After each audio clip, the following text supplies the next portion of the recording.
onde eu falo com a advogada Nayara Marcato para a gente falar sobre práticas de sustentabilidade em propriedades rurais e algumas dificuldades que podem existir para a implementação. Nayara, bom dia. Bom dia, Otávio. Tudo bem? Tudo jóia. Então tá bom. Na verdade, nós vamos falar sobre ESG, né, que é a sigla em inglês, que é Environmental Social Governance. É isso, né?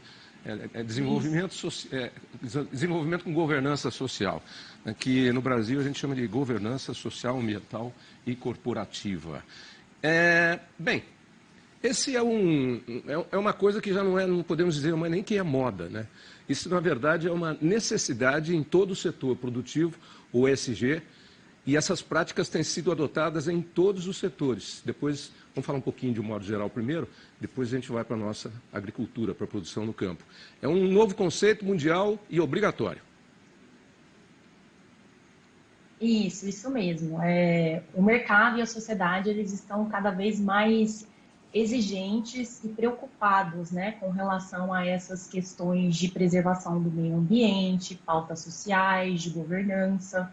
Então, tudo que está envolvendo energia, clima, né, o cuidado com o meio ambiente, disponibilidade de matérias-primas, saúde do trabalhador, segurança do trabalhador, está tudo em alta e está tudo dentro dessa pauta que, como você mesmo falou, deixou de ser moda.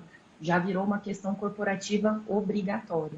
E como é que a gente gira essa roda no contrário? Porque não é de muito tempo atrás que a gente usava defensivo agrícola ou pesticida de forma inescrupulosa, que a gente tacava fogo no mato, desmatava, não se importava em poluir rio, o trabalhador rural não tinha condição nenhuma. Hoje tem uma série de leis para que ele tenha proteção, horário de alimentação, etc. e tal. As indústrias poluíam descabidamente. Enfim, se a gente olha do ponto de vista que o ESG tem que ser implantado hoje em todos os setores da economia, inclusive no agro, a gente vê que era uma bagunça isso aqui, né? Não é que era uma bagunça, é que a gente só sabia fazer daquele jeito.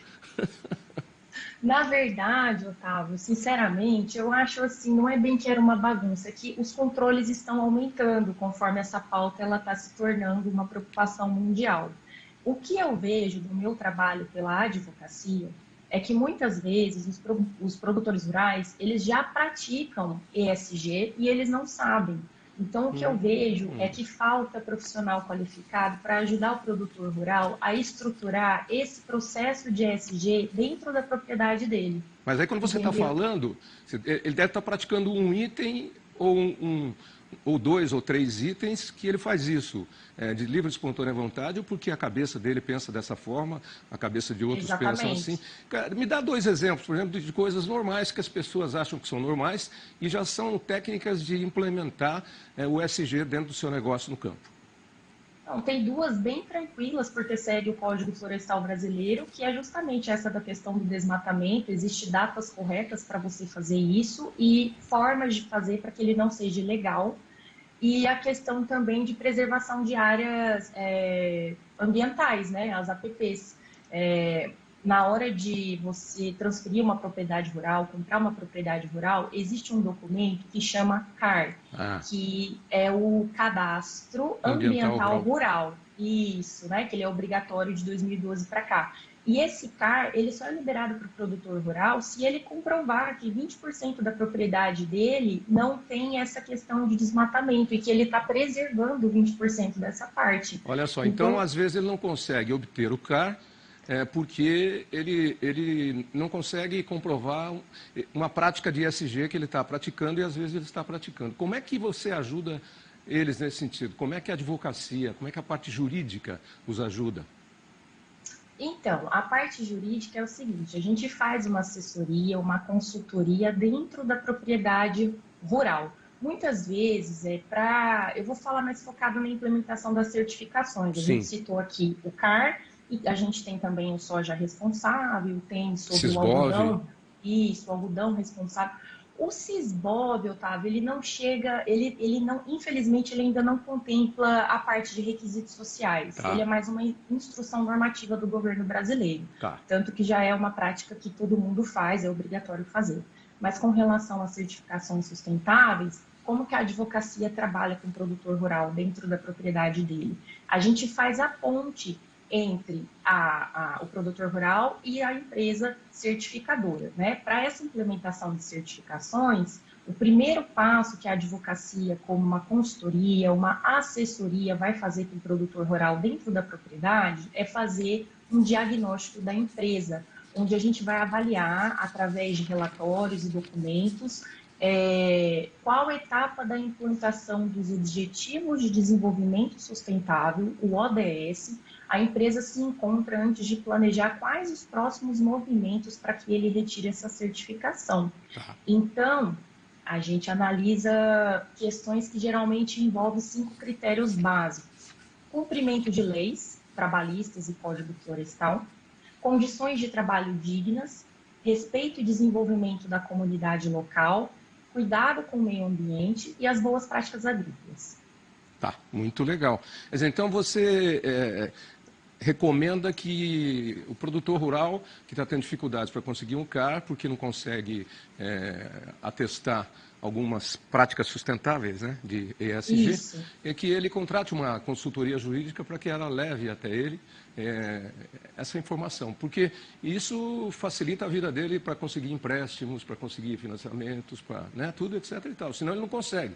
Se ele não tiver o CAR, e para ter o CAR, você tem que estar já começando.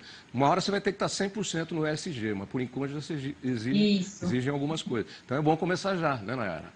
Com certeza, é bom começar agora, até mesmo porque o CAR é obrigatório.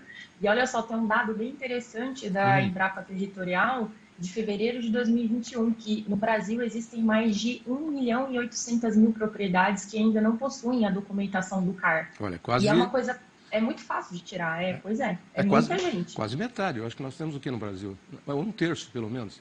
Temos 5 milhões de propriedades rurais no Brasil? Acho que é isso, né? Eu acho que é por aí, eu não tenho dado certo. Eu também, eu estou numa confusão aqui, se são 3 milhões e meio ou 5 milhões, mas deu um nó aqui na minha garganta, depois na cabeça, quer dizer, na garganta não, porque eu estou falando, né? Na cabeça só. Ô, João, verifica para mim quantas propriedades rurais a gente tem no Brasil, aí enquanto eu termino a conversa com a Nayara. Deu um nó no cérebro, Nayara, não na garganta. Se tivesse lá na garganta, eu tinha engasgado aqui. Aliás, eu engasguei hoje cedo comendo uma torrada. Que coisa horrível, não? Você ri?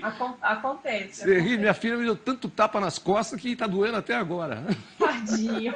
Bom, desengasgou, né? Estamos aqui. Nayara, o João já obteve para a gente. São 5 milhões mesmo, eu não estava enganado, não. São 5 milhões. Ótimo. Então, quer dizer, se nós temos aí 1.800.000, olha, dá 3.600.000, dá um terço praticamente. Pois é. Irregulares, sem o CAR. Né? Exato.